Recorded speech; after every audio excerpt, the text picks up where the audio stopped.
baladé comme un sans-papier et filmé à son insu par des gendarmes visiblement en soif de sensations fortes lors de son interpellation le samedi 17 septembre dernier, Guinzouban Dama aura vécu un vécan des plus inconfortables. Seulement assigné à résidence, l'ancien président de l'Assemblée nationale se retrouve mis en danger du fait que dans l'opinion, il serait détenteur de milliards dans sa demeure. Corps d'élite réputé pour sa singularité objective et minutieuse dans le déroulement des enquêtes qu'elle diligente, la gendarmerie nationale a, semble-t-il, perdu ses lettres de noblesse le temps d'un court instant. C'est l'analyse qui s'y est de faire en scrutant les fautes commises par les hommes du général de brigade Yves Barassoua le samedi 17 septembre dernier face à Guinzouban Dama.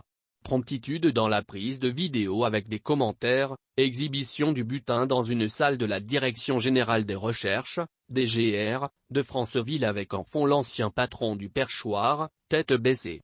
Un choix assumé par ces agents qui semblaient obnubilés par l'idée de vendre une image de caïd de Guinzouban Dama qu'autre chose. Sinon comment expliquer autant de dérapages en si peu de temps? À la lecture plate des faits, les Pandores ont passé un message repris par un des leurs dans la courte vidéo devenue virale. Pendant que le peuple souffre vous avez des milliards. Toute chose qui expose l'individu à tout délinquant ou criminel qui voudrait bien se remplir les poches en le dépouillant. Aussi, il est judicieux de préciser que les fonds transportés par Zouban Dama n'étaient que le fruit de l'épargne de son épouse dans une banque Congo-Brazzaville dont elle est originaire, selon certaines de ses proches. Ainsi donc, l'excès de zèle de la gendarmerie nationale, dont le numéro 1, Yves Barassoua multiplie pourtant les opérations de communication sur la discipline de ces hommes, n'a fait que mettre en danger la vie d'un dignitaire de la République et ce, au mépris du droit à l'image dû à tout individu conformément aux dispositions de la Déclaration universelle des droits de l'homme qui énonce que nul ne devrait être humilié, même lorsqu'il est en état d'arrestation.